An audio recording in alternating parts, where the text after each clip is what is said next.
Thank you for joining us on the Nikki Maduro Show. I am Nikki Maduro. She is Kim McAllister, and we are here along with you. Thank you all for being here on this Thursday, January 15th. And boy, do we have a show to talk about. Just to let you know how I've been feeling, Kim, the cocktail is back. Last week I talked about, maybe I'll be drinking every show. I'll be drinking. I have not been drinking as much.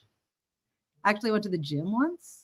Moving. That was just because my son wanted to go, not because I wanted to go. But yeah, no, this past week, as in every week, I feel like I'm just saying the exact same thing. It's been another hellhole of a week if you're an American. I just don't get it. And so we'll be talking about all of these kind of rulings and what's going on in Minneapolis, Minnesota, and how people are just, not all of us, but justifying what is going on and saying, yeah, it's okay. It's okay if they just listen. And it's not okay. And so we will definitely be talking into this, talking about that. Kim, I saw the story that you just put in about Kristi Noem. So we'll be hearing the latest comments on her about what's going on in Minneapolis. We will touch on Venezuela as well. We have to definitely play the video of Trump at the Ford factory, acting just like Trump would. Of course, we got a great comment from Sandy. She said, you guys have all seen that picture of Trump flipping the bird. Isn't it funny how tiny his hand looks in that photo? We will be playing the video, but yes, it looks so tiny. And not only that, he looks tiny. Like, as far as like, you're the president of the United States. You're telling somebody to F off and flipping them off. How weak do you look? Like, that is, as a parent, you know, when you lose your cool with your kids and you're like, oh, I should have been the adult in the room. I'm an adult. Yeah. I lost my cool. You're like, I'm so sorry. Like, this is 10 million times worse than that. Like, you're an idiot. You're on the national stage. Somebody yelled something that was actually accurate. You're a pedophile protector because you've done jack nothing about Epstein. And it got so under your very thin skin that you did that. So we will definitely be giggling about that later on. We'll be talking, of course, about the sanctuary states. There's been a new ruling regarding the congressional districts. And then under the umbrella of all of this, you know, I work in a high school. Our kids, our daughters are juniors. You know, college is right around the corner, college essays, getting into schools. I was reading this really interesting and what I think is kind of sad article in the New York Times about how students are censoring themselves. And it's this self-censorship that Americans have been doing under this administration. And it's trickled down to college essays where you would talk about your background and your family history and how students now are like, maybe I won't.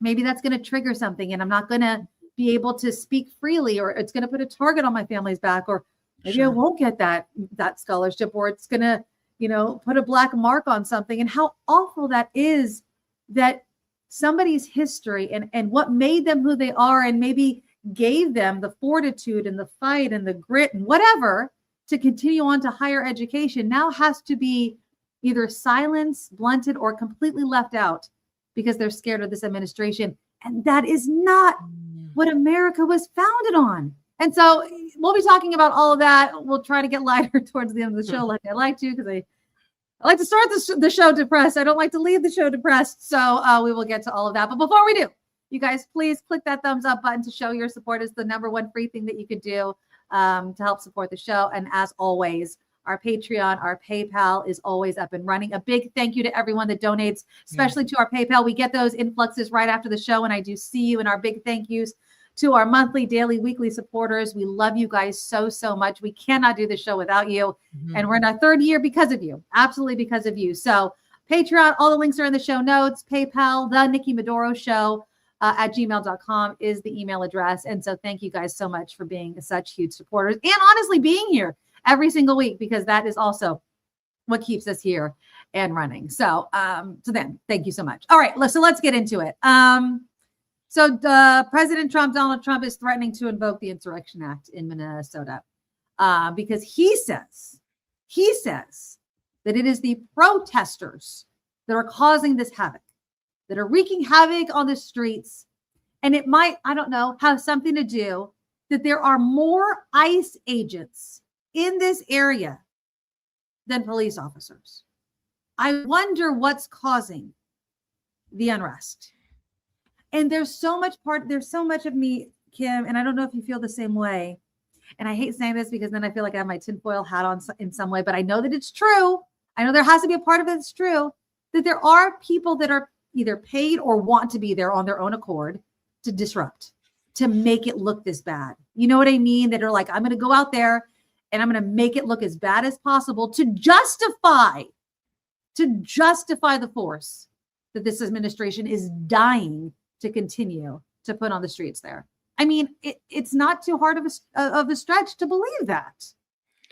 If you had, like, as a leader, as I don't know, someone who is in charge of your family, is in charge of some students at school sometimes.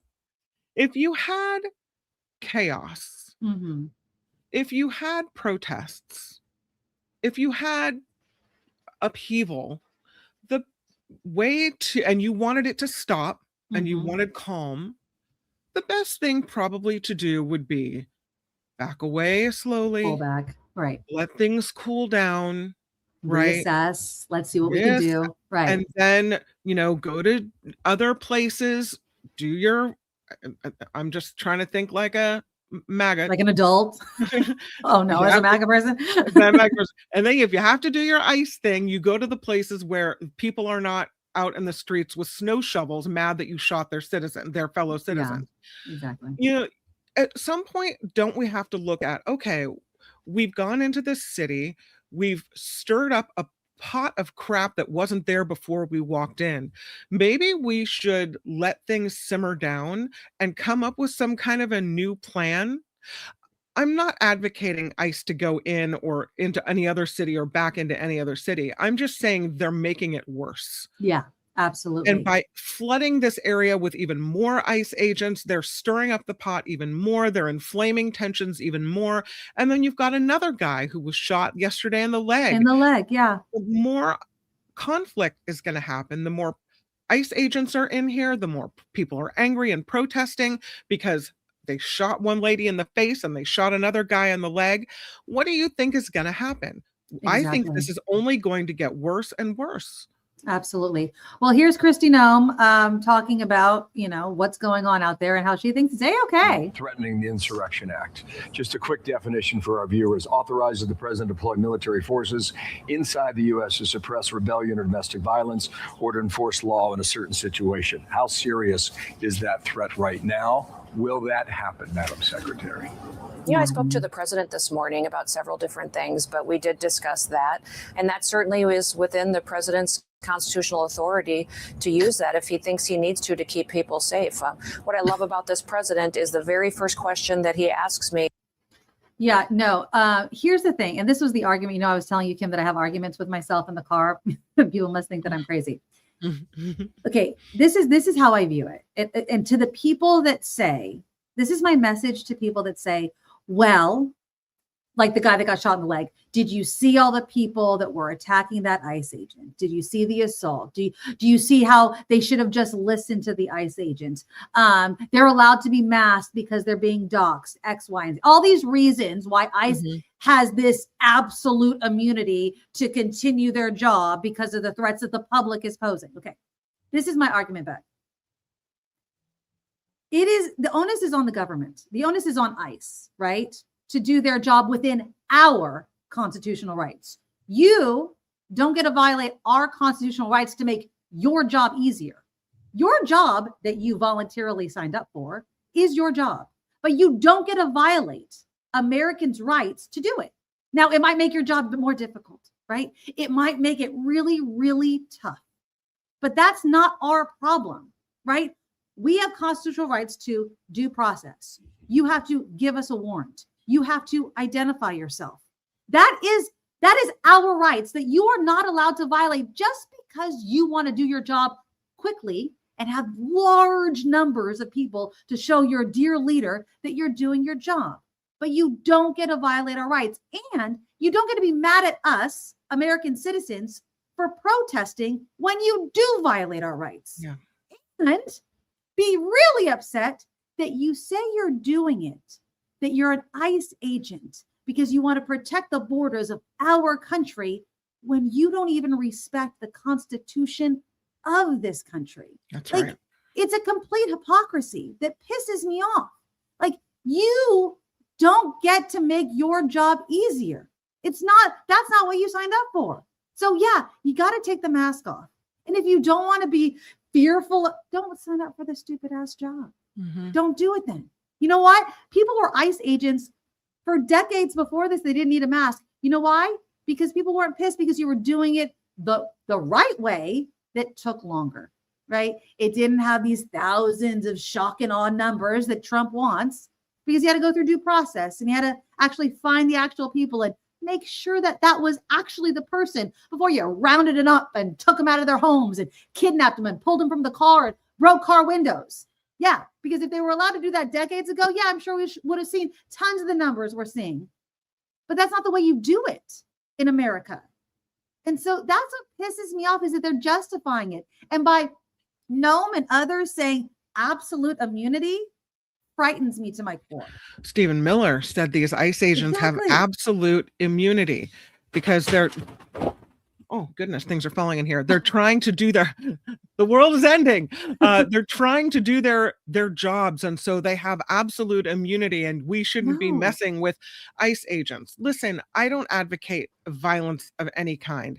I don't advocate hitting agents with shovels or hurting agents or, what have you. But Americans have a right to protest, and Americans have a right to stand up for the safety of their citizens. I can't imagine that if someone came in, I'm mad about Minnesota and I don't even live there. Exactly. So if someone was in my town shooting up my fellow neighbors, I can imagine being mad enough to get out there in the street. I'm not saying, again, that anyone should hurt an ICE agent or that they shouldn't be hurting people and people shouldn't be hurting them. But when you put these two at conflict, at loggerheads, inevitably people are going to get hurt. And I think we have to find a way to just knock it off. And with the inflammatory comments you just heard Christine Noem make and Stephen Miller with the, absolute immunity to steamroll over your communities and do everything you can. I was thinking about something else too, Nikki, and it's kind of, I mentioned this to you beforehand, but some people may think, well, it's happening to immigrants. It's not happening to American citizens. So, I can still look away. It's still not affecting me personally or my family, right? No. And then maybe you haven't thought about that. First, it happens to them. And now them being the immigrants, right? The people of color. And now you have set precedents and made it so that it seems normal to have these armed people storming through communities. Right. And the next thing you know, anyone who speaks out in dissent is the one being pulled from their vehicle. Anyone who has the audacity to complain or stand up against authorities saying, you're not following the Constitution, you're not doing it right. And any dissent will be slammed down. This is an America that's not, it's turning into something different and dark. This is not what we thought it would be, right? Well, we thought that things had changed. I mean, it's not like we haven't seen this play before, right? I mean, we've done this before. We've seen it in past generations. I mean, we've seen it, in different ideations, different ways, McCarthyism, obviously in different countries and all that kind of stuff. I mean, we've seen it in different ways, but I think the thing that frightens us so much is how many people seem to be blind to it. Does that make sense? Mm-hmm. Like, it's as if we're so politically divided that the Renee Good murder is a perfect example of it, right? We are so divided that a woman just, at the very least, protesting in her car and telling an ICE agent, don't worry, I'm not mad at you. And then a heartbeat later being shot in the face. Like, that's, if we as Americans can't realize that was excessive use of force, and by the way, internal bleeding is a bruise, just to let you know. Just to let you know. When they say he had internal bleeding, it could be bruising. So let's get the doctor's report. I'm just saying, like, we should be able to agree when things are horrific. We should be able to agree. And we just haven't for decades. We haven't for years. And it's sad. We should be able to look at video evidence, at the same video, and go, oh, yeah, right? And we can't even do that. I was talking to a guy the other day, a coworker, who looked at the video and saw something completely different. Oh, see, she was driving toward him. Her wheel spun on the ice and she was headed right toward the officer, and he had no choice. They were agitators. They were messing with people. It was her fault. How do we look at the same exact video and I come away because of what you want to see? He wanted to see that. He wanted to see that. And was told and watched some expert on pick a MAGA station, and they said this is what it is, and all of a sudden this is the message he's spouting. It's infuriating that we can't even come together on the simplest of things, on the truth of things. And I just wish we could. And like Tim Walz has come out and, you know, he put out this social media post and he's like, let's turn the temperature down after Trump was talking about, you know, the Insurrection Act. He's like, let's stop this campaign of retribution. This is not who we are.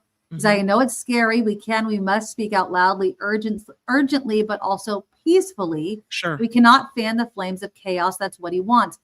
I don't know if the genie can be put back in the bottle, and especially in Minneapolis. I don't know if you can look at a community where children are on hybrid school education right now, if they want to be, until February something, because people are scared. People aren't going to the grocery store. This is in Minnesota. Like, I'm sorry. I don't know. I've never been. I mean, I did actually go on my road trip, but I didn't really. I wasn't spending that much time there. On my road trip over the summer, we did stop.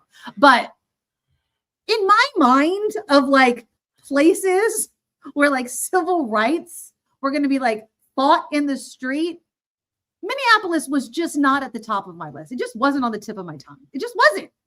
Obviously, Tim Walz and obviously the blue leaning and being a target of Trump has made this area that as well. You know what I mean? And Trump is not going to let it go at all. And with the Somalis and everything that's happening, it's just, I don't know if Tim Walz's message is going to fall on any ears that are listening. I really don't. I think they're angry. I think they're scared. And I think that any sort of calming down would seem like acquiescence, you know, like that we're giving in some way, and we're giving, and we're letting people down. We're letting our neighbors, and we're putting other people at risk. Does that make sense? Yep.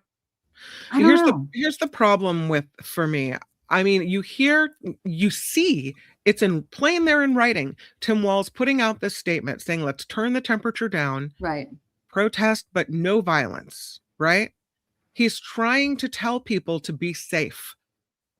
And then, after he puts out this post, Trump and company say Walz and the mayor of Minneapolis Frey,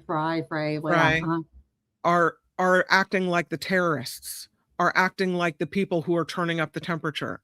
How do you look at those the two statements side by side and think that Walz and the people in Minnesota are the ones that are causing the problem?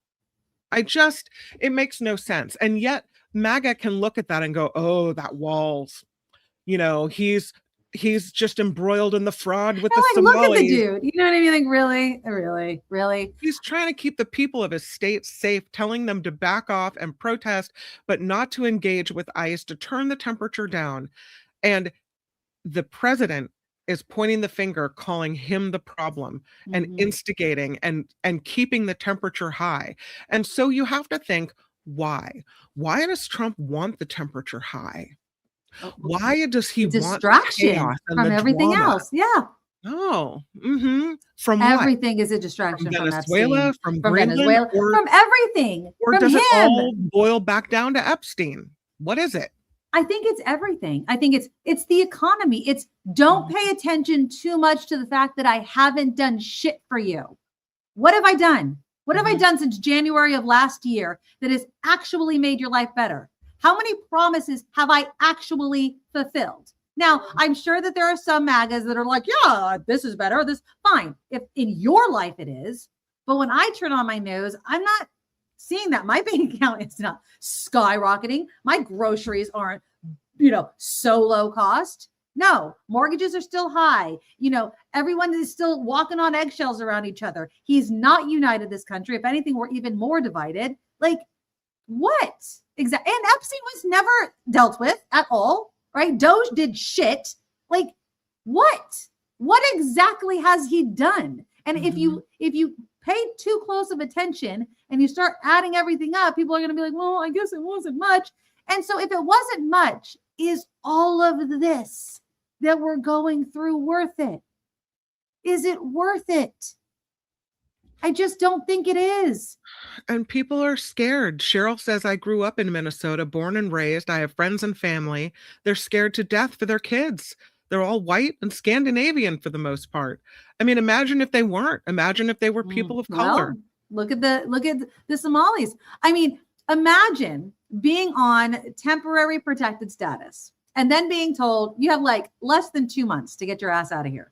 Now, this was the question and I also really did want to talk about this in addition to everything else. Now, I understand the argument. Let's just be fair. The word temporary is in there. I will give you that. Okay, it is. It's temporary protected status. Temporary is exactly that. Temporary. That's what they love to freaking tweet out, right? Yeah.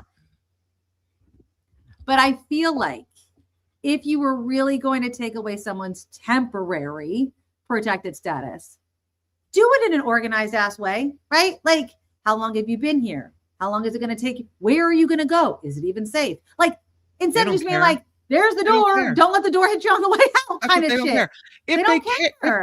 If they cared, they wouldn't be going to courthouses to arrest people who are trying to comply with the law. They wouldn't be going to stand outside of the immigration court where you're trying to make sure that you're legal and everything's on the up and up and grab you before you can get things straightened out and say, haha, see, you're illegal. Exactly. That's not fair. That's not the way we should operate.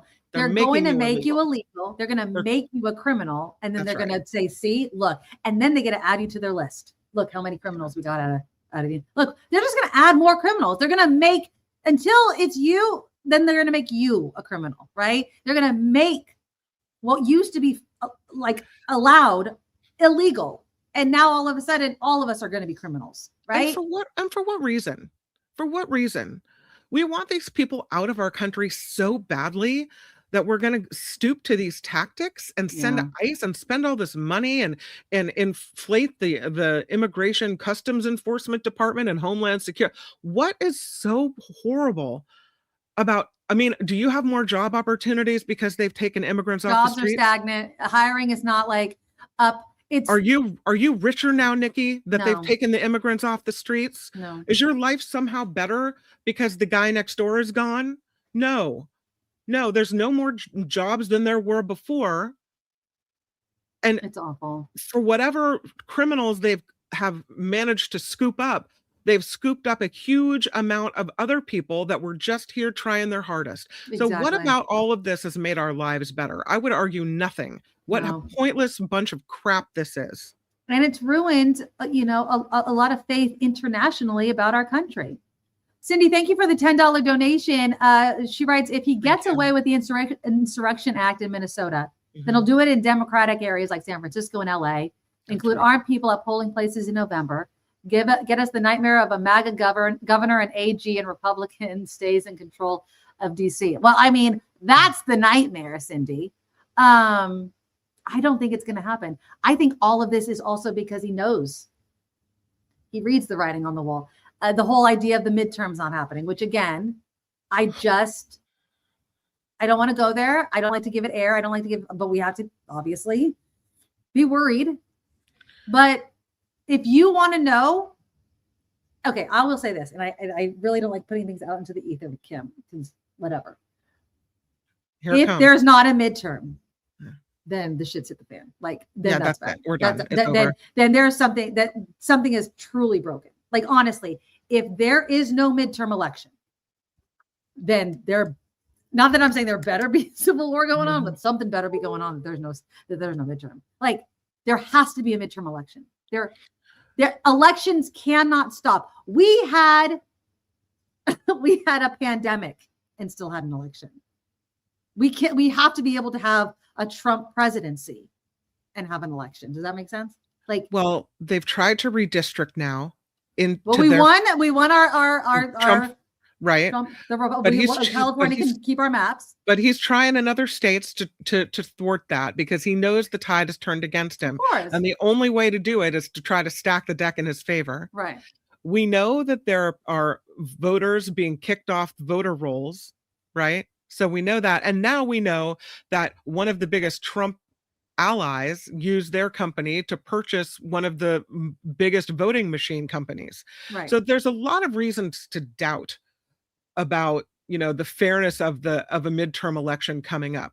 Okay. So, now, okay, go ahead. Go. I'm also seeing, though, that there are polls coming out that Republicans and their thinking of Trump and what's happening with immigration, their support of Trump is dropping. Their support of his policies is dropping. Done with this guy. So when you look at all of these things about how a midterm election should turn out, if we have a midterm election and we know that more and more people are disillusioned with Trump, and yet Trump's and the GOP somehow prove victorious in midterms, we're going to know something's awry. Something's not right.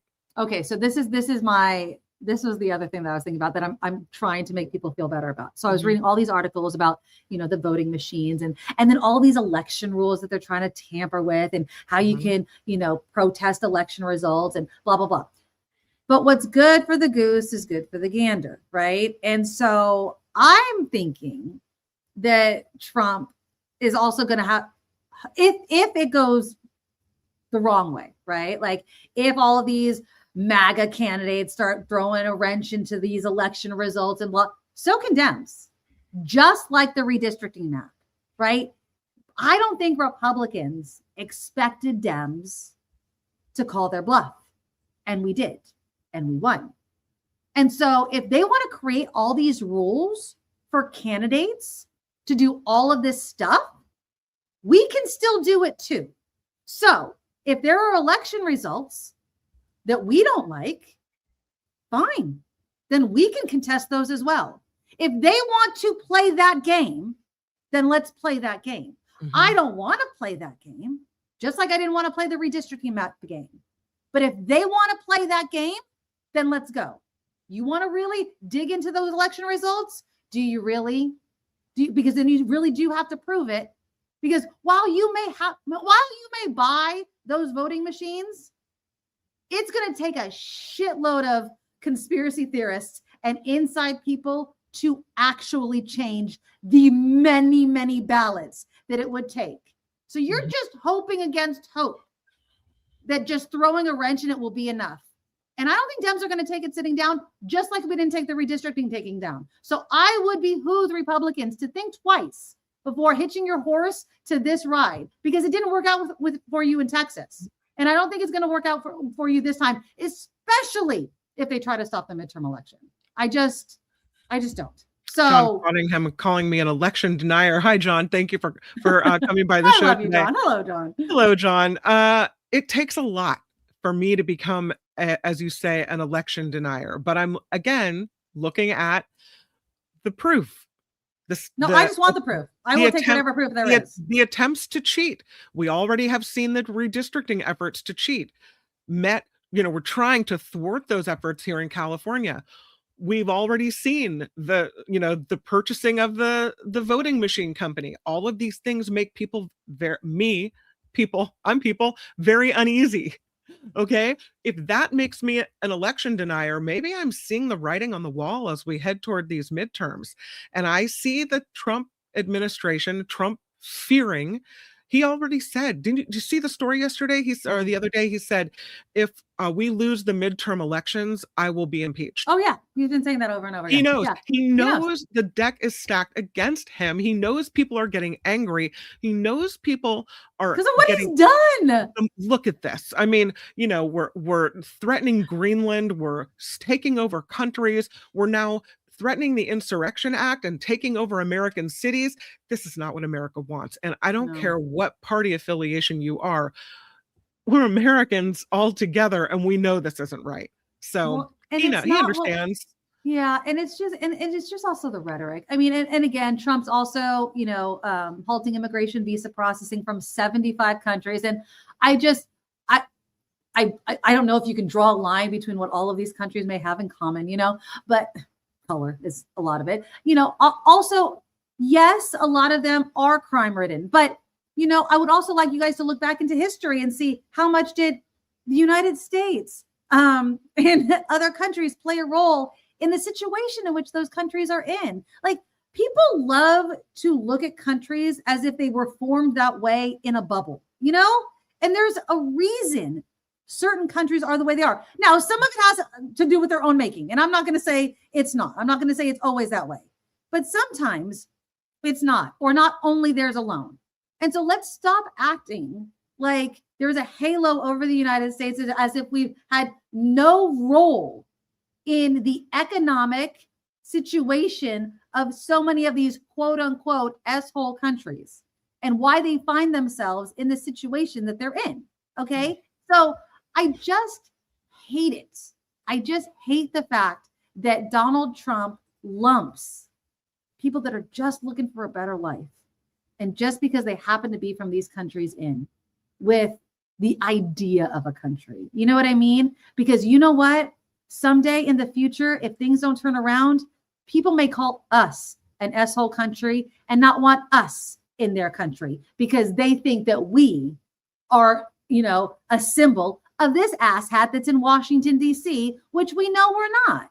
So that's all I'm saying. Like, I just hate this othering that Trump is so known for. It started with, not just started, but Obama was a great example. He's done it, for decades before.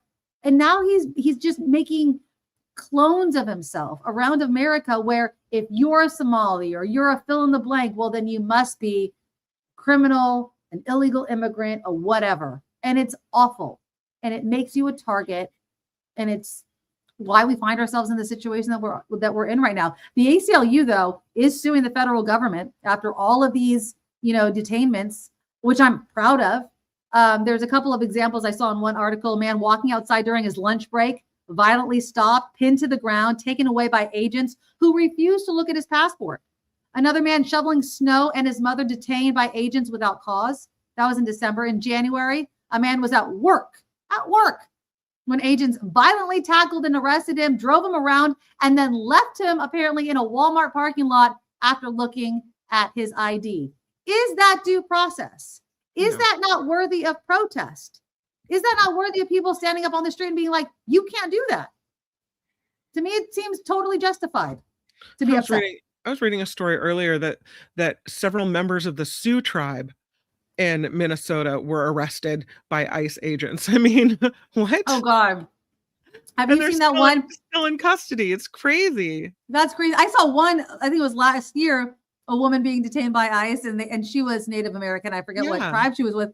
And she's like, I more belong here than you do. I'm the original. Right. You go away. Like, it's just outrageous. And it's confounding that anyone would want to be part of ICE. There was an article that was saying it needs to be abolished because you can't fix it now. They've ruined the agency. Even people that were like, I believe in, border control and making sure the right people, like, ICE has been ruined. I don't think it needs a total rebranding. It can't be called ICE anymore. Like, from what I understand, it hasn't really been around forever. So no, of course not. It's like the Department of Homeland Security. It hasn't been around forever. Start fresh. I don't disagree that we have an immigration problem in this country, mostly because our immigration policy is flawed. And that goes Exactly. back to, I'll blame Democrats and Republicans who have been in power over the years who have done nothing to fix it. Yeah. We got close. The closest we got was what, George W. Bush, who realized that there has to be some kind of path to citizenship for people who were already here. That didn't end up coming to fruition, because no matter who's in power, whether their ideas are good or not, nobody wants that other party to get the credit. I don't know why we haven't fixed it. But because it doesn't score you political points. That's why politics. Immigrants that get caught up in this flawed policy. And then you add in the nature of white supremacy. And you could say, what does she mean, white supremacy? Have you seen in the last 2 or 3 days, egregious examples from the Trump administration of administration higher-ups and cabinet officials using slogans that are directly related to Nazi Germany? Shocking. One at the Labor Department, where they came up with this new slogan that is very Hitler-esque. And then I believe it was the Kristi Noem or somebody behind a podium saying, you hurt one, we hurt all, or something like this. Another Nazi-ish thing that can be tracked back to the Hitler-esque era. So I guess what I'm looking at is it's like this fire that was stoked and stoked and stoked, and then you add in Trump and you add in all this racism and hate, and now it explodes. And so now here we are with a bunch of people that, I don't know, do they want us just to be a country full of white people? Are we trying to expel anyone that's brown? Not if you're from Minnesota, apparently. What's the end goal here? What's the point? Chaos. I just don't get it. I don't know what it is either, unless it's literally like what you said, and I hate to use this word, cleansing, because we know what that means actually. But yeah, and it's not just white. It's a certain type of white. So if you think that you're white enough, you might not be. How white you gotta be. Exactly. Vilma says, if Republicans start contesting elections, then okay, let's have a hand count of the vote. I'll wait for a clean vote count. Okay, Vilma, I hear you. But do you remember how they did the hand count and how chaotic it was? How people were getting death threats, sneaking in cameras. Do you know how long it would take to hand count everything? I mean, I'm fine with it too. I'm absolutely fine. But the watchers, remember, who are the people that are watching the count? You know what I mean? How are we going to trust them? The level of trust and who those people are, I don't think that we would be able to get there. You know what I mean? It would be easier to find someone that's never heard of the O.J. Simpson trial, I think, than to find people that would actually be able to count the vote and that America would trust the numbers. Does that make sense? Yep. Like, who would count it? And then who would believe it? That's my problem. Like, and then as long as it would take, that would just add to the chaos. You know, I want a hand count, but I want it by tonight. Yeah. Well, that's not going to happen. You know, so it's so annoying. It's so annoying. Because people want it always, you know, it just sucks. Tammy says, I would like a reporter to ask Trump if he regrets pressuring Congress to shoot down the immigration bill under Biden. Remember that? We had a chance to try to fix some stuff. No, I don't think he doesn't regret it, because he wanted this to happen, I think. Right. I want someone to bring that up, just to be like, to ask the other lawmakers, like, remember that bill? Yeah. What happened? You know what I mean? Why didn't we get to that? Gordon says we might get election poll watchers with guns. How un-American would that be? Or like somebody would like torch an election place. You know what I mean? With those paper ballots. You know what I mean? Like, and then all those election results. You know what I mean? Like, it would be chaos. It would be chaos. And then what? Like, honestly, let's just walk that through it. We only have paper ballots. And then someone sets fire to the place. Then what? I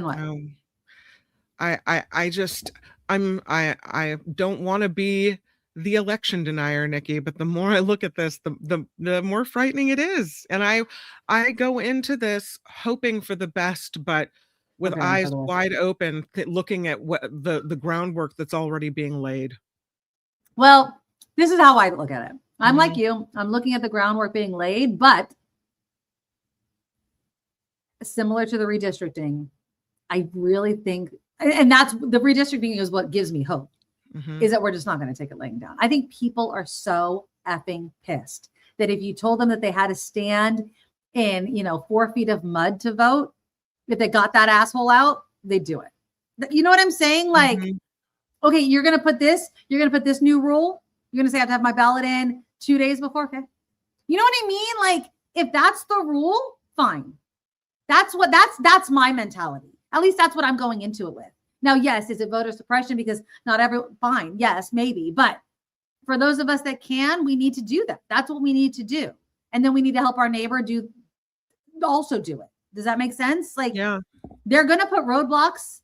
Already have with this But congressman who's challenging the date by which your ballot can be stamped, right? So now we're going to have to make sure that we get them in. And we get them in and then you get them in early. That's right. Then you get them in.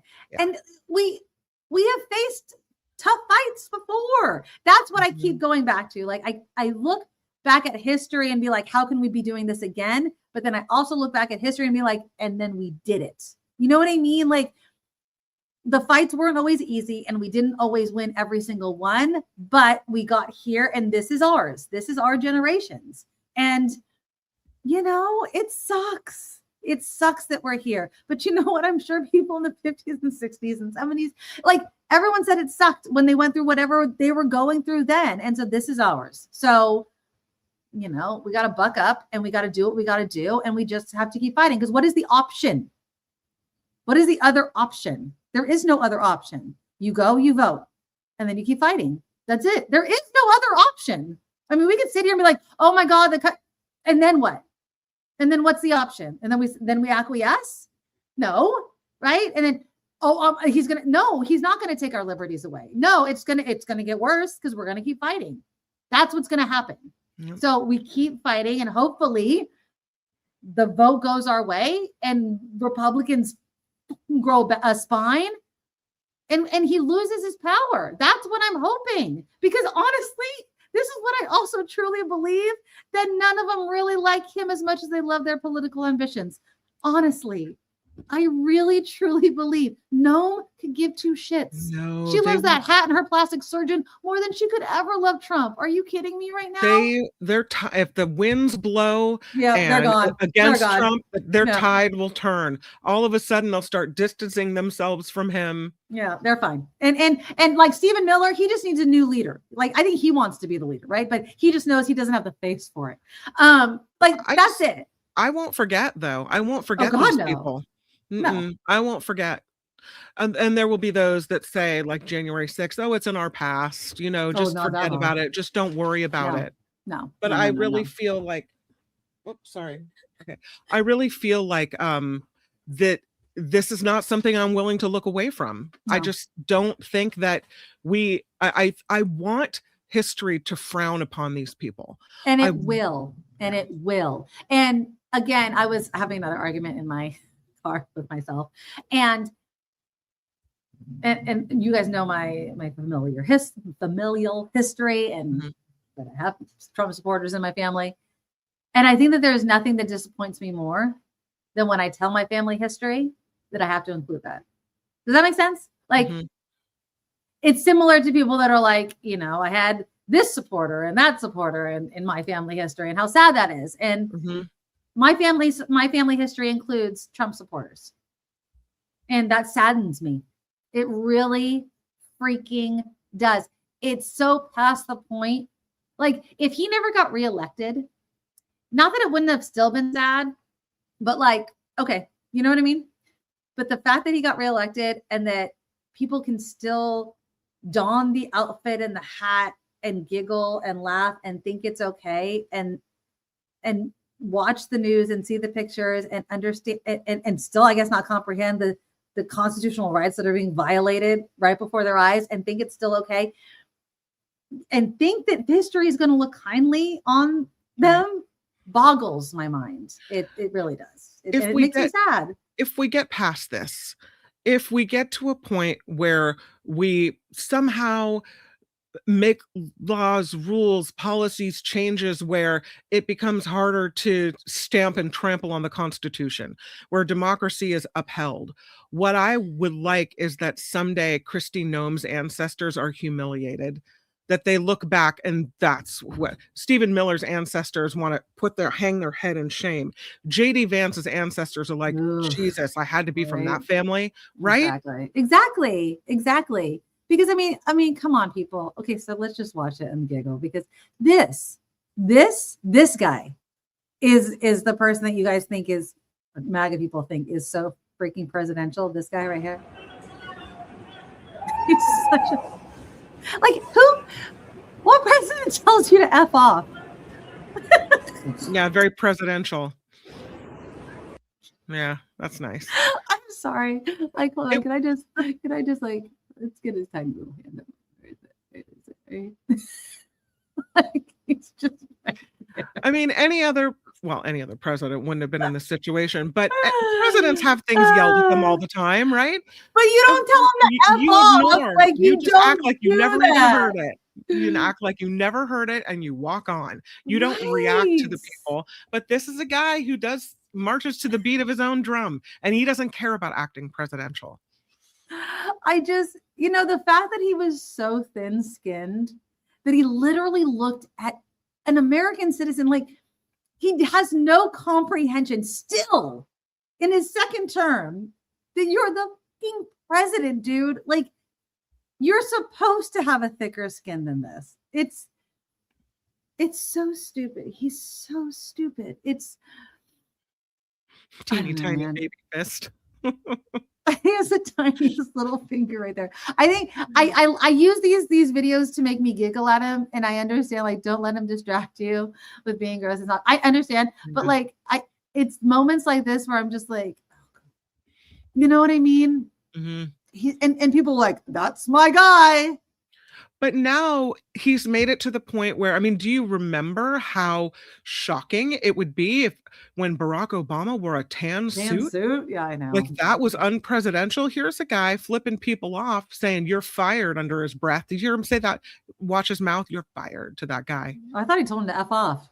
And he said F you. Yeah. Oh, whatever. Oh, yeah. And the guy got suspended, by the way. But Yeah. by the way, he also said it was totally worth it. And I would say the same. Like, and the guy, and he's a union dude. Like, what? And the union is backing him. And there's a GoFundMe that's raised like hundreds of thousands of dollars. And if you see the picture of the guy, I'm sorry I don't have it. He looks so happy. It's like,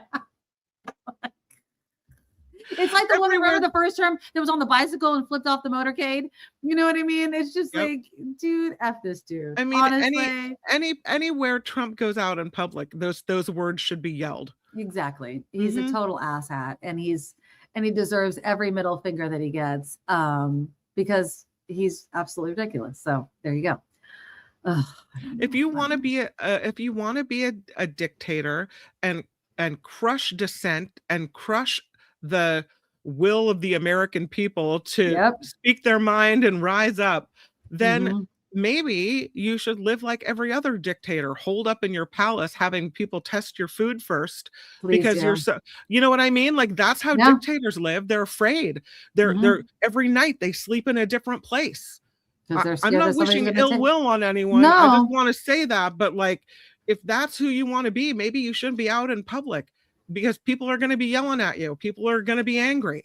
So, well, and Trump, amongst other leaders, obviously have their own threats made against them daily, and he's no different. But again, it comes with the job, right?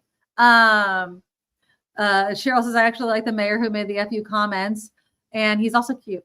It's like, let's send them back with the same that they give. Yeah, I get it, but then it becomes a distraction. Like, I like the whole, flipping off thing. It's fun to talk about, but again, it's just another example that he's unqualified, right? He's just completely unqualified. And he's the pedo protector. He didn't do anything about Epstein. He's trying to make us forget about it. Nobody's forgetting about it, by the way. Dan Bongino trying to come out with his stupid, like, he's not doing a podcast, but still like on social media about it. You did, Jack, nothing about Epstein. So stop acting like you're going to do anything. Like, you don't, it's ridiculous.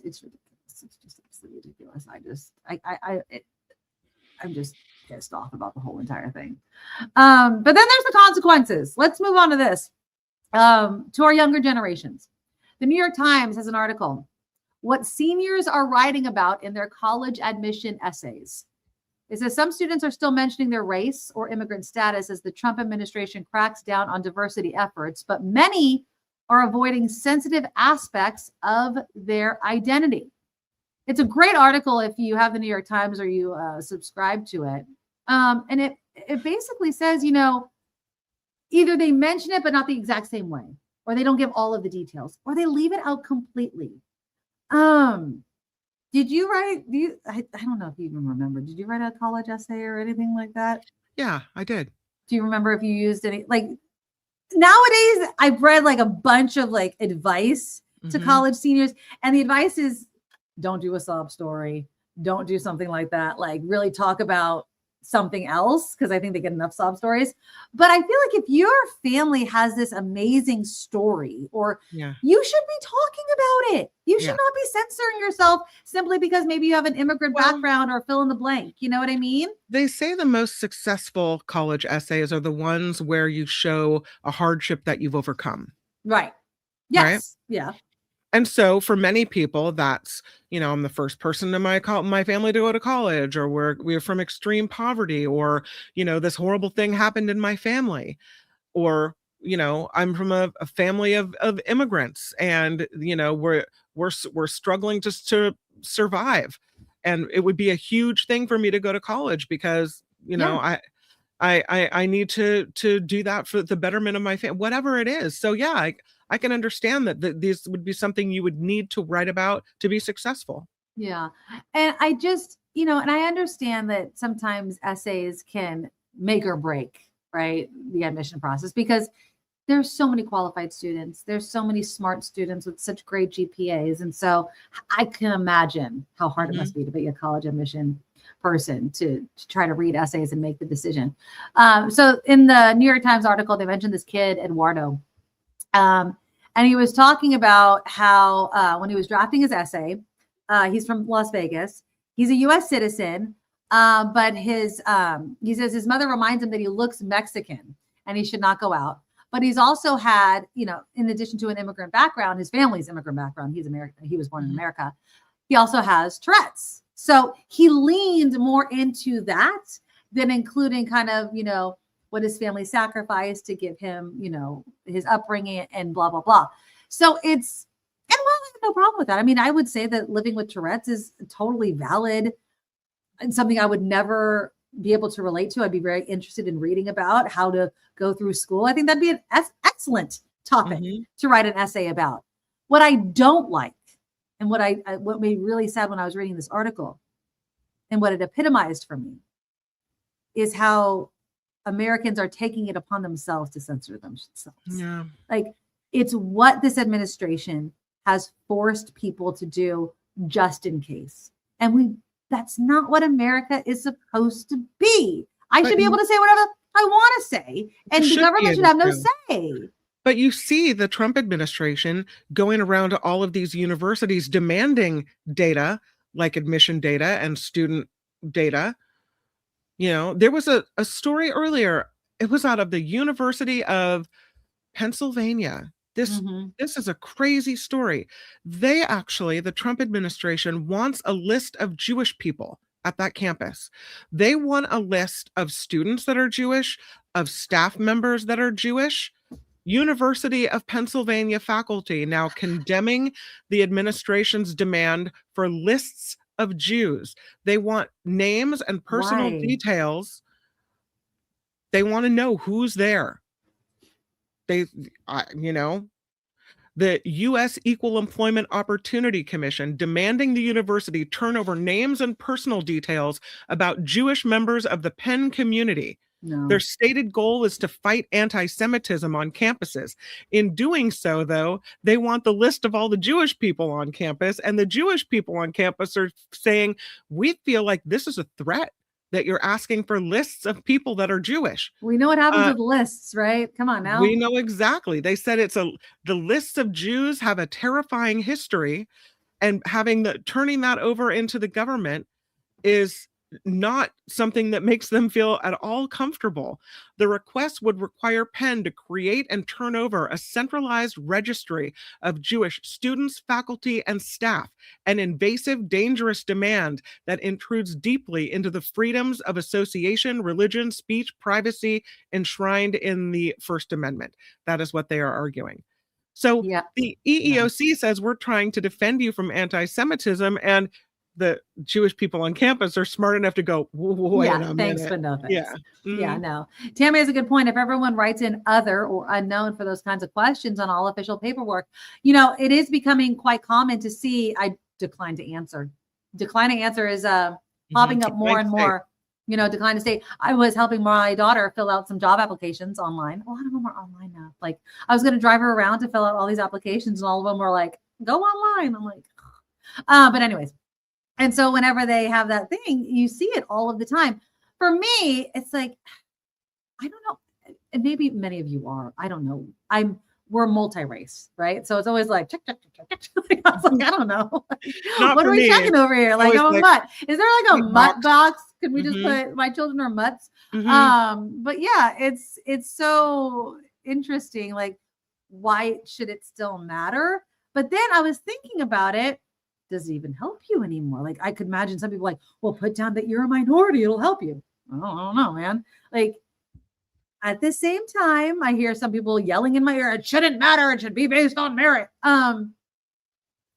This world has never been fair. Like, I hear my dad always saying, well, who said the world's fair? Nothing's fair. Nothing is fair. The world isn't fair. You looking at me looking at you, nothing is fair. Nobody sees the world through the same lens. Nobody. As we can tell from everything that we talk about on here. So if you have to make a decision about something, you try as best as you can to make the decision as diverse as possible to give as many people a chance at said goal as possible. I don't think that's a bad thing. Some people have such a problem with just having more people put in the running, and it's sad. It really, really is sad. Makes me wonder if they're worried about their own position or place in it. And if they even feel like they should have a place in it. If you're so worried about it that you can't compete, maybe you shouldn't even be in the race. Right. So I don't know. It's just, it's so terrible. But anyways, I'll put the link in the article. I didn't put it, I apologize, in the show notes, but it's a really good article regarding senior essays, because getting into college nowadays, going to college is such a question mark for so many students, let alone competing to get into college. And what you were told even 4 or 5 years ago has changed. So how do kids compete? How do they decide what to write about? And how much does it even matter given how much jobs and careers are changing? It's hard to parent a kid growing up into this upcoming job market and in this next decade. It's going to be interesting to see. Have you been approached by the people that are the college career coaches that want you to pay them a few $1,000s to help your kid get into college? They know not to approach me. No. I mean, I've received postcards in the mail, help your kid get a leg up. Here's the services we provide. I see them online a lot of times. $2,000 will evaluate your transcripts and will help your kid write an essay. I'm sure you will. For $6,000, we'll give you ideas about extracurriculars, and we'll help you write the essay. We'll edit the essay. We'll go back and we'll do all these things. We'll help you prep for all the tests. So and imagine being I look at those things and think, how tempted are you? No, not really. No, I'm not. I feel like the process. I get it that it is that way. I feel like it shouldn't be that way. And I have other people in my family who have gotten into college without all that stuff and all that extra help. But it's a different day and age now, Kim. There's a lot more kids going for the smaller spots. I get it, but I think it's a racket. But still, I look at, as we were just talking about, kids from immigrant families who are worried about what they're going to write about in their essays. There are so many kids that can't even think about affording that or doing that. I mean, count our family among those, but But think about that they're from underrepresented populations, and to even have a shot against all these other kids, it would be really helpful for them to maybe have a coach like that. And they're not going to be able to afford that. And that's a privilege. And people Yeah. don't even look at it like it's a privilege. Yeah. They're like, oh my God, you're Black or you're a minority. You're Mhm. you're taking a spot from a white person and ignoring. And I'm just, I'm going to totally do broad strokes here. Just how much privilege, and I'm just going to use white as a broad term, white people have had for generations to get the tutors, the paid help, the people to write the essays, the handshakes in the private clubs. You know what I mean? The things that you can't even have any access to, that they don't even see how many steps ahead that they are. And yet they're like, oh my God, your skin color. Like, really? Really? Like, are we really comparing that right now? Privilege can come in so many different ways.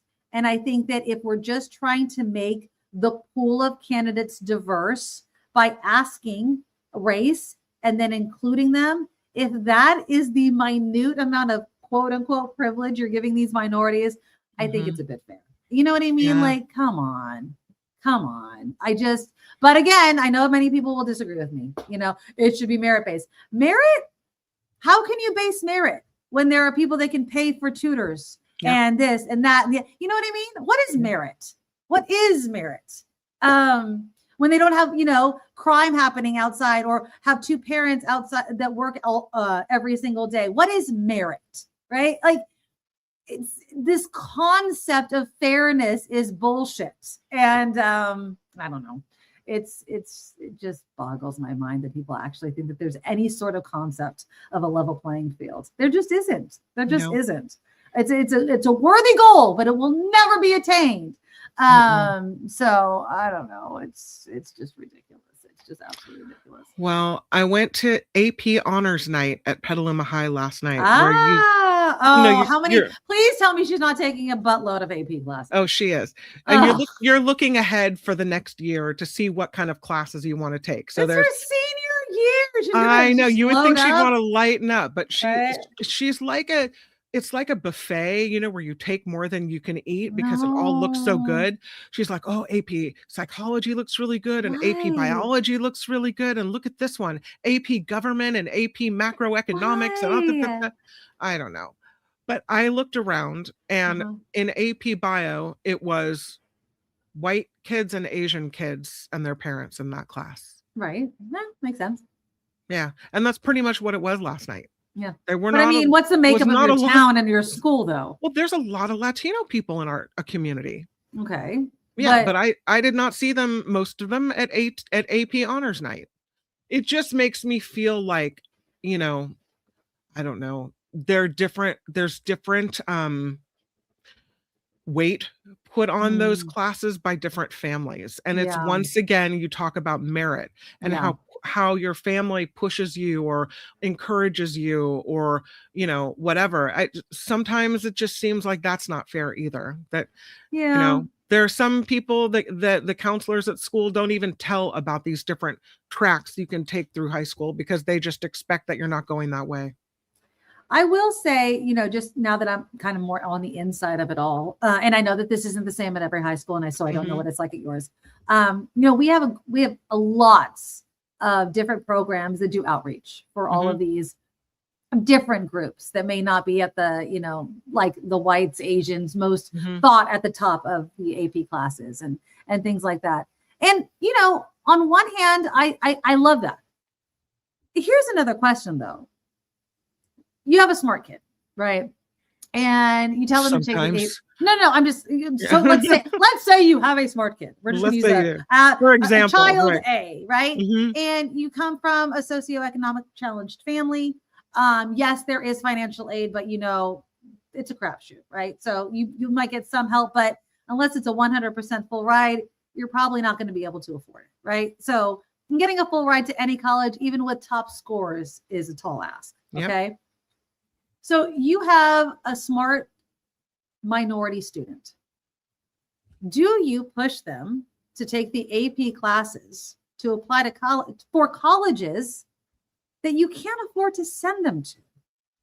Or do you just have them get take the classes, whatever classes they want to take, AP or regular, not burn themselves out, but apply to colleges that they can afford to go to. Does that make sense? Like AP classes, and this is what I do see in my position, for kids that are not able to handle it, can be extremely detrimental in their junior and senior year. Mhm. Like these kids stress themselves out so much because the workload is too much. Yep. And then they have the pressure of, it's my junior year, it's my senior, oh my God. And it's, you And they get shouldn't have burned taken out. so much. That's You right. should have maybe one AP class, but how many did you take? Did you need it? Did you really need to take that many? Because you need them all. Yeah. And we put that out like, and just literally because it's choosing time, right? You have Yeah. to choose your courses for next year. And so, you know, a big message has been going out all month. Make sure you talk about mental health. Make sure you talk about everything else that's because it's not just school that's going on in kids' lives. They want a social life. They have sports. They have whatever else is going on. Yep. And so do you really, I've had, you know, I've heard stories of kids not coming to class because they're doing schoolwork and then they're doing like some sort of sport late at night and they're just exhausted. That's too much. That's too much. The So what teacher, do you do? the AP calculus teacher last night said this is a class that moves very quickly. And so you really need to think about how many AP classes you're taking and whether you can, you know, give the time that is needed to this class. And Julia was telling me yesterday about a friend of hers who's taking 6 AP classes next year, her senior year. But this is that grade bump that you get by taking those AP classes, Like the even if you GPA don't bump? take the AP test, the GPA bump Yeah. is what they need to get into these competitive colleges where even kids that have the top GPA, if they don't have the right mix of volunteer work and extracurricular activities, they're not going to get into a UCLA or a Stanford or Well, so a that makes school. my point. So why not take all the APs, have some time to do something else, Right. right? And then you have a mix of something that you weren't just nose Right. in the book. Because I'm sorry, I think that so many students nowadays, especially in 2026, there are so many kids taking these AP courses, as we can see, right? Like there's no shortage of kids that are willing to take so many. So yes, you think that you need these to compete in the colleges, but there's so many kids already doing that. So it's not a given that if you burn yourself out in class, you're even going to get in. So why not ease up and do something else that maybe they might be more attracted to? It's like you have to have everything. You have to have the grades and you have to have all your ducks in a row in order to succeed. And there's this monumental pressure put on all of these kids to keep all these, you know, balls spinning in the air. And if you don't, then, you know, your future is gone. And that's not the case, really. Yeah. So she's a high achiever, Kim. What's wrong with that? Your daughter. Oh, my daughter. Oh, nothing except, you know, I just feel like sometimes it's a little too much. Even this year has been a little too much. Sometimes I see the cracks, you know, and there's tears. I just can't do it all. Yeah. It's some stress. It's some stress. So I say, look away sometimes. Don't take all the classes. It's okay. It's going to be okay. I would take the ones that I think, you know, if she knows what she wants to go into, which I think your daughter has an inkling of what she might want to go into, like lean that way. But do we have to take every course, every subject? I don't know. Maybe we do. I don't know. Kevin says we need to make affordable college a priority. Good luck. I mean, yes, I agree completely. I just think that this system as it is doesn't set us up for that. Right. Yep. So it's not going to at least happen in our children's near future. So it's going to be really hard for something like that to happen. So that kind of sucks. Yeah. And then I think we also need to take away stigma where if, you know, people are asking, oh, where's your child going next year or whatever. If there's some, like if someone says, oh, I'm going to the JC, everyone maybe looks askance. Well, there's nothing wrong with that. Oh, yeah. Not at all. I mean, I know people because their children are graduating this year.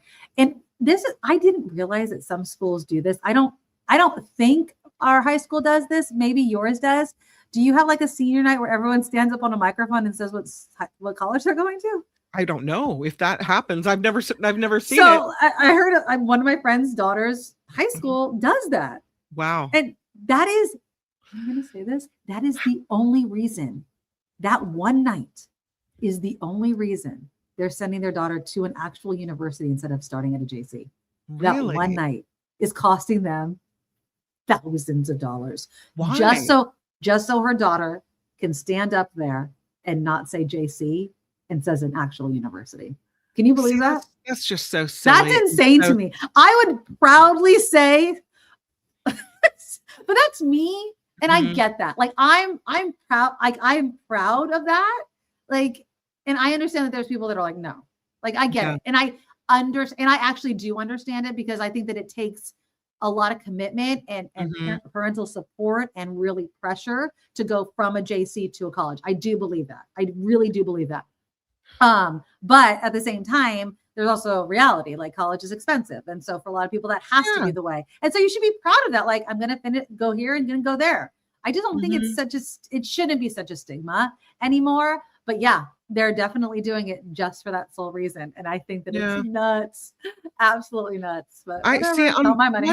On one hand, I think if you've worked that hard and, you know, you've busted your ass through high school and you managed to get into one of those big name colleges, great. You should be celebrated and you shouldn't feel bad about walking up to the microphone and saying, I'm proud to announce that I'm going to Harvard, pick a school. Right. Whatever. Oh, of course not. Oh yeah.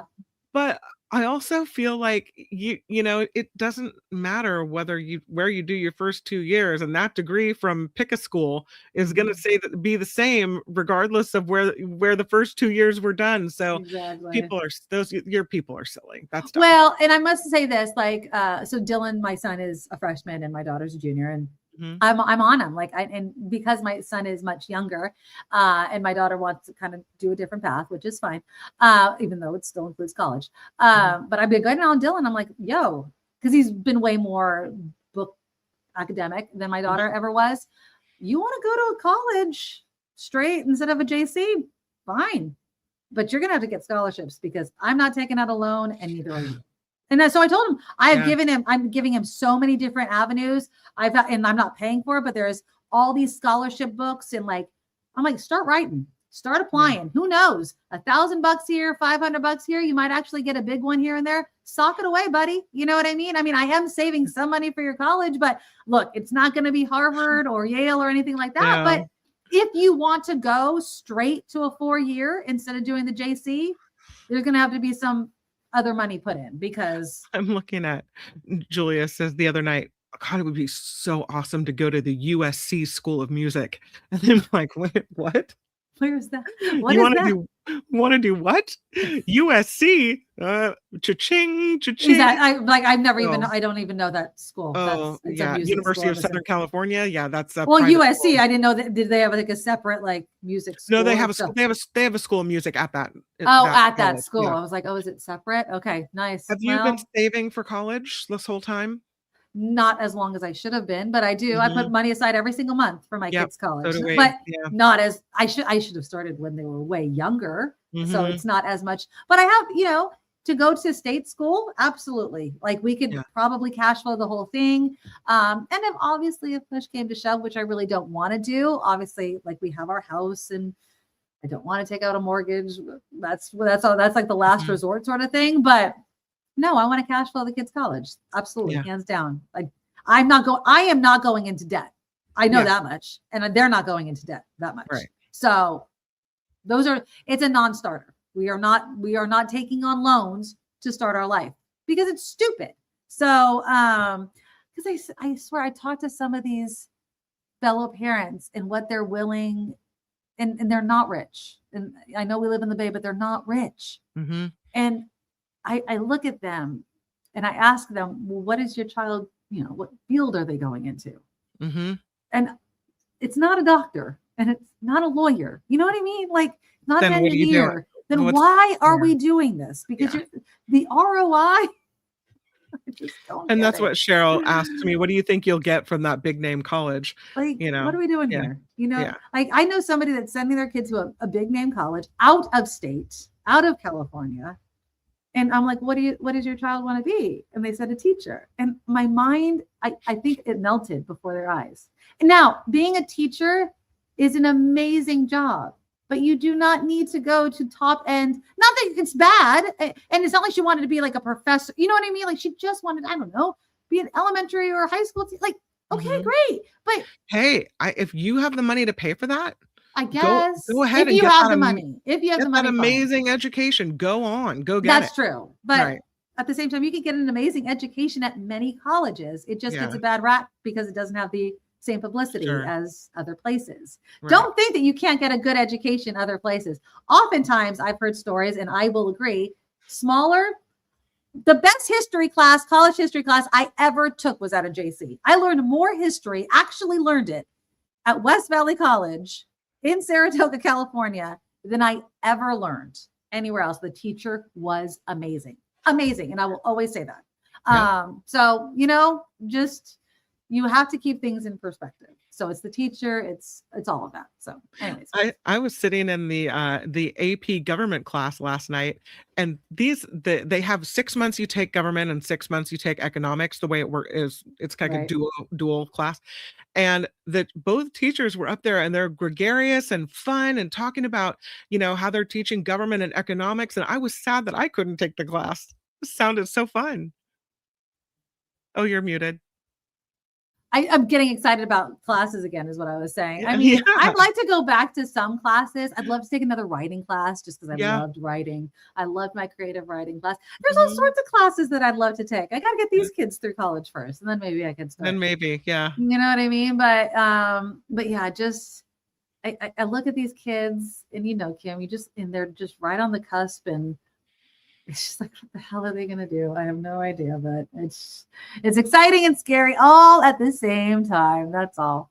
This generation. Well, let's lighten things up a little bit more. Okay. Speaking of this what generation are our children? What is their generation called? Is it Alpha? Z? Is it Alpha? I think it's Gen Alpha. Gen Alpha. Okay, hold on. Type it in. Google it. Gen Alpha is 2010 to 2012. So then what's Gen Z? Gen Z is so our daughters are Gen Z. Okay. 97 to 2012, and ours are 2009, right? Yeah.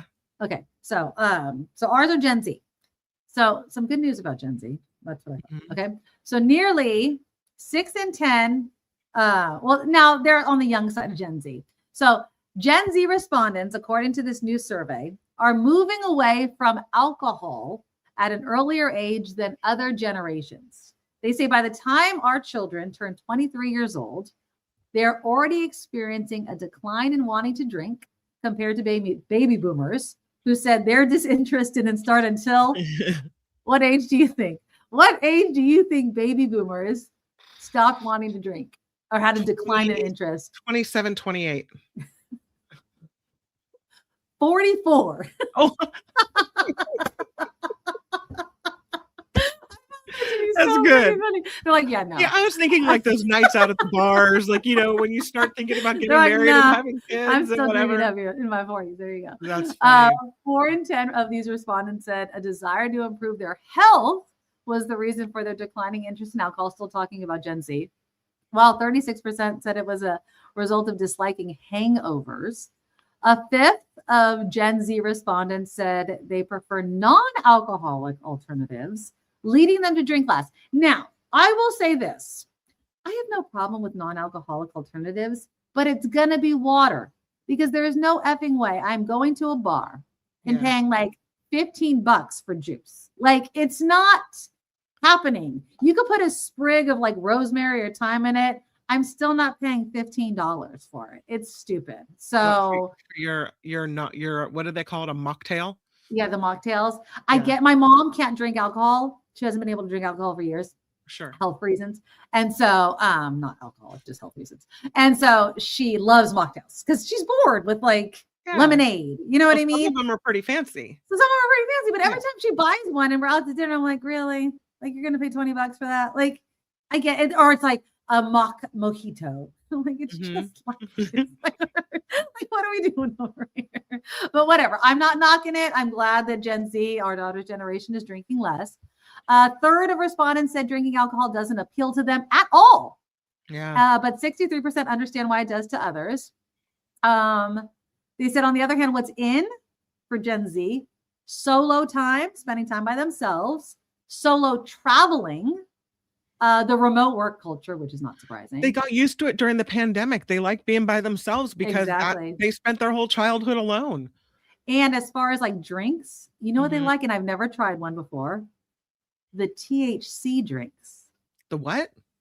The cannabis drinks. Oh. I've never had one before. Anybody in the comments ever tried one of those? So it has like THC in it. So instead of booze, instead of alcohol.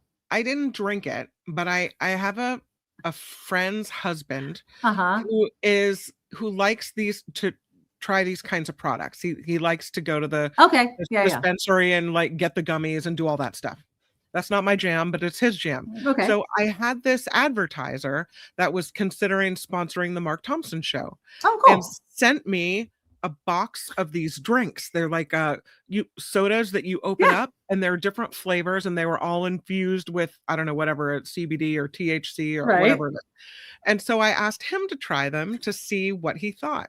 And he came back and said they were the most disgusting things he's ever had in his whole life. Really? And I'm like, there goes that sponsor, because I can't tell people get this if it's a gross thing. So if he tells me it's gross, that's a no-go right there. He did say though that it alleviated some pain that he had in his back. So he said it was like taking a more than one Advil. Right. That it did help him in that regard, but that getting it down was gross. So I'm surprised that maybe not all those drinks are created equal. I don't know. I doubt that they are. I think I'm sure. There's also, I saw, and again, I've never tried any of these, full disclosure. I've heard of them and I forget what they're called right now. They're drops that you can add to any sort of drink, non-alcoholic drink. Okay. And I think it has like cannabis in it. Sure. So instead of alcohol, it's more on that side. So if you don't want to have a buzz and the hangover from alcohol, you could do that. I've never tried it. I'm not opposed to people doing that, like whatever. But it's interesting. Do you get drug tested because you work at a school? I've never been drug tested in my life for a job. Okay. Oh, no, that's not true. I have been drug tested once for a job, and it was a Blockbuster Video, and it was such BS. God forbid you're on drugs at Blockbuster Video. Which we all were. But I was in high school, and it was BS. This was the craziest crap ever. They didn't even pluck the hair. The guy I think he had a fetish or something. He just took some hair underneath and just snipped it off. And he opened a bottom drawer and just had bags of people's hair. Ew, they test your hair? But like, yeah. And I'm like, that's it. When he did it, and I thought it was like a urine test or a blood test or something. It was so BS. I'm like, are they just doing this to like, is this like a bar? Gross. Like if you say, no, I'm not going to do it, then you're not hired. Because I'm like, you just cut off a bunch of my hair and that's not even going to do anything. But that's the only time I've ever been drug tested. You worked in radio. I mean, no one would be in radio if you drug tested everybody. Come on. Yeah, I've never had one either. I've never been drug tested. But no, I mean, I could pass a drug test, obviously, not an alcohol test.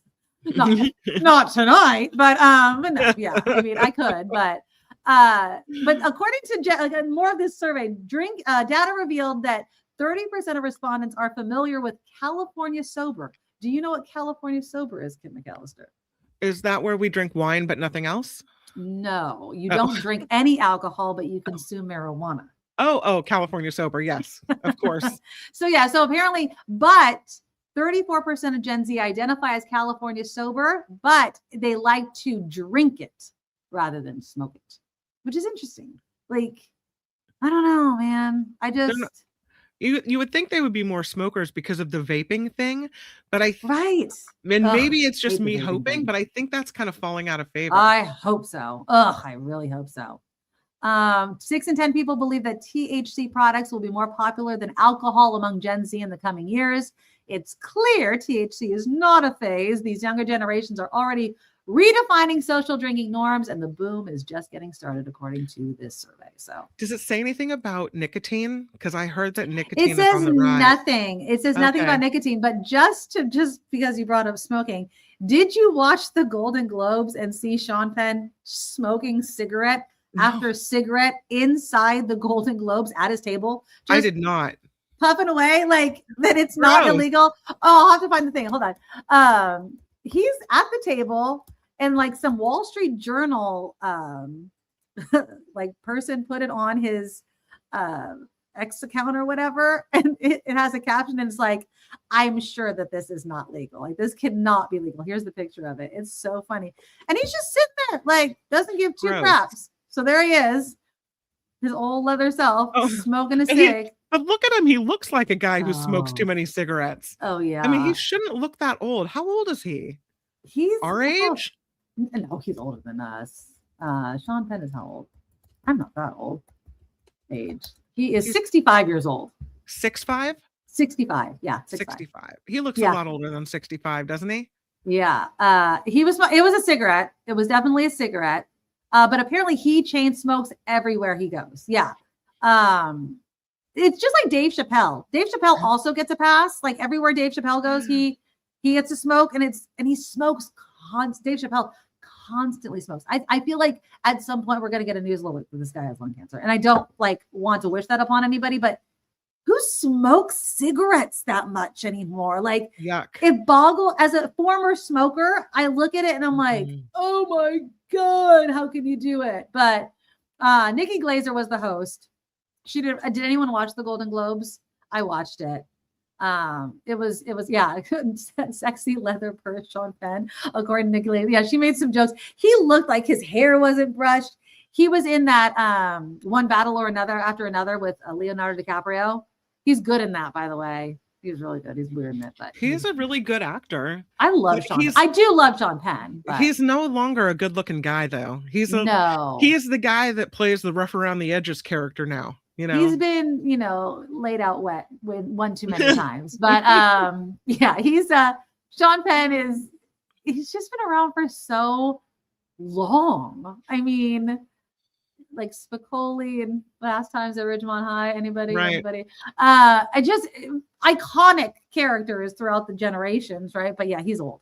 He's old as hell. And still a good actor, though. And he's still making movies and all kinds of stuff. But Nikki Glaser made hella jokes about him. She said that, he's like an advocate. He does his advocacy in other countries. So you can see them do cocaine in all these other countries as well. Like, it was just all kinds of funny jokes. She was pretty good. Was he laughing? Yeah, he just sits there like, who knows what Sean Penn is thinking. But yeah, the Golden Globes were great.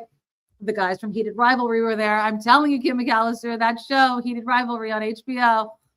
Everybody's talking about Peter's Rivalry. Is that what Heated Rivalry? That one that I was telling you about last week. That's the one that is the same-sex relationship. Yeah, the two hockey players. I am telling you, Kim. I have my TikTok account. Straight women cannot get enough of this show, and I'm one of them. I am telling you that this show. I think that this show can end hands down like closeted sports athletes. Like, hands down. I don't know if you haven't seen it and you can handle it. It's such a good love story, by the way. If you can watch it once, I've watched the series more than once, by the way. If you can get over the sex part, which is really not that big of a deal after a while, it's an amazing love story. By the end, I was like, it is just so good. It is so good. But anyways, that's my another pitch. But Heated Rivalry guys were on the Golden Globes.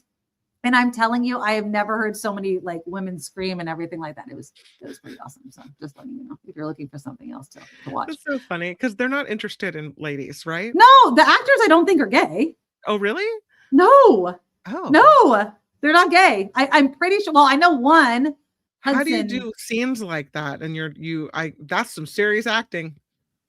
They did it quite well. They actually are trying to keep their sexuality under wraps, but I think somebody outed Hudson, who plays Shane, as having a girlfriend, and so they kind of had to come out with that. And the other guy, there's a Connor Story. He's beautiful, cute, good-looking gay men that they didn't really need to go with straight guys for those roles. Interesting. Here's an interesting thing that I was reading about that, because a lot of people were saying the same thing, and this is an excellent point. It's against the law to ask people, "Are you gay or straight?" So if you're hiring, right? I mean, unless you're going to make an assumption. You're not allowed to be like, well, are you gay or straight? Because then if you don't hire them, that could be discrimination, right? So you just go with the best actor. I mean, don't most people have a gaydar that goes off that you kind of just know? I don't give a crap. These two men made it work. I am just saying. Okay. They're doing very well at this. And Maybe they discovered a were new side to servers 6 themselves. months ago, Kim. Like Connor's Oh, story wow. that the Russian was literally serving tables like months ago. And so I love stories like that. I'm just saying. Anyways. But yeah, so there's that to watch if you want to entertain yourselves. That's what I wanted to also end the show with. Harry Styles is coming out with a new concert. Bruno Mars is coming out with a new concert. Did anyone get tickets today? Because they're like $5 billion a ticket, which pisses me off to no end. I don't know how anyone's going to afford concert tickets anymore. You know, like, honestly, who's coming to that? To and San Bottle Rock is Francisco coming. ahead of the Super Bowl Oh, is who isn't? Benson Boone. Benson Boone. There's so Mhm. many concerts right before the Super Bowl. This is going to be an excellent year concert-wise for the Bay Area because of the Super Bowl. I'm sure we're going to get more because of the World Cup. Bruno Mars is coming to Levi Stadium. Harry Styles is coming out with a new album in March, so he's probably going to have a new tour this year or next year that I'm definitely going to save money for because Marley would die if we didn't go. I love Harry Styles, but she would die if we didn't go. So I'm saving my money for that. I wanted to go see Bruno Mars because Bruno Mars was the first concert I ever took Marley to like a decade ago or whatever. That was her first concert she ever went to. But I went on to try to get tickets. They sold out in minutes, and now they're like, I don't know, $800 a ticket. Like, no, thank you. Bummer. I love you, but I saw him at the SAP Center. Now it's at Levi's, and I can't afford it. Give me a freaking break. Give me a break. I have a story for you. Okay, lay it on me. It's your one. I love my man. Look at that guy right there. It's Matthew McConaughey. And he's very smart. Matthew McConaughey is trademarking the catchphrase, all right. And he should. He says that it is to fight the misuse of ownership and AI. Yeah. He said he's got 8 separate applications approved by the U.S. Patent and Trademark Office in recent weeks, including films of him standing on a porch and sitting in front of a tree, and an audio clip of him saying, all right. He said, my team and I want to know that when my voice or likeness is ever used, it's because I approved and I signed off on it. We want to create a clear perimeter around ownership with consent and attribution in the norm in an AI world. Yeah. I mean, he is a huge investor, or the article is saying he's signed on with 11 Labs, which is an AI company. So I think he like really knows the ins and outs and all the dangers, right, of AI. Look, AI is, again, another thing that I've talked about, genie out of the bottle. I don't know how they're going to be able to regulate it for smaller actors. I think it's smart for big actors like Matthew McConaughey to do it. Didn't your article, the article that you put in there also mentioned like Tom Hanks was pissed that somebody used him for a dental plan ad without his permission. And I'm like, that stole his likeness. And it's not, obviously Tom Hanks doesn't need the money, but you shouldn't be able to use any part of me to sell anything without my permission. And so and especially these guys have pictures, photos, audio, everything out there a million times over. It would be so easy to just take snippets here and there, throw it in an ad, and there you go, and make tons of money. So, and the rules around that are so gray right now with AI. It's crazy, but I don't want anyone saying those words except him. That's for damn sure. That's what they said. In a world where we're watching everybody scramble to figure out what to do about AI misuse, we now have a tool to stop someone in their tracks or take them to federal court. Yeah. And so he goes and trademarks all of his, his signature phrases. Yeah, I think that's smart. I think all actors should do it. I think they should have stronger clauses in all of their movies and commercial deals. I think in all honesty, it should have a no AI clause. I know it's not going to be possible. I'm sure it's demanded in some aspect, but like we have permission to use it in some sort of way, but it should be able to end. There should be like an end date of how long you have to use something like this. Because if it's in perpetuity, like Jesus, you know, that's awful. That's awful. There's only one Matthew, my kind of hottie, and it is this gentleman right there. So there can only be one, my friends. There can only be one, and that is him. Luis says, still in a giving mood. Thank you so much for the $5 donation after last night's Foo Fighters benefit show on Dave Grohl's birthday, supporting homeless charities Here in LA, I'm so jealous nice. right now. That is so freaking awesome. Very fun. That must have been awesome. I love the Foo Fighters too. See, but going back to concerts, I'm telling you, it's becoming where when they announce a concert, I'm more like disappointed that I probably won't be able to afford to go than I am about, oh my God, I'm so excited to see them. That's how it's becoming. Not even like that I can't even afford the tickets, even get a chance to buy tickets. I go on Ticketmaster to try and get Bruno Mars tickets. The only thing available are one ticket. And it's still like $800. It's like, what the hell? No. So anyways, I don't know. I always remember this one interview that Nirvana did when Kurt Cobain was alive. And they were talking about like charging, I'm going to throw it up price, $20 a ticket. And I'll never forget their faces. They were shocked that it was that expensive. Like, why would you charge people that much money? And now look, you know what I mean? It's insane. It just absolutely sucks. But anyways, if anyone has a ticket, hook up. All right, you guys, that is our show. Let's give some more thank yous. Thank you to Luis, who gave us the $5 donation. Also to Vilma, who came in with $5. And of course, Cindy, who started us off with $10 as well. You guys, thank you for coming here and supporting the show and participating in the show as well. We can't do it without you. And we love being here every Thursday night, 5 o'clock Pacific. And if you can support the show, please do. All of the ways to support are in the show notes. We love PayPal. TheNikkiMaduro@gmail.com is the email address. We also take Patreon, and super chats, super stickers are always live, even during the recording. And use that email to reach out to us as well. We also read our comments after the show on YouTube. So again, we love you guys. Thank you so much. Stay sane. I know it's tough times out there. Just keep up the good fight. I know I say the same thing every time, but we have to stay positive. We have to keep fighting and just know that tomorrow's another day. All right. Well, we love you. I love you. Bye. Bye. Nikki, you're all so awesome. You're proud, like a beautiful blossom. You're also the best. I really can't rest. You're all so awesome. Wow. Okay.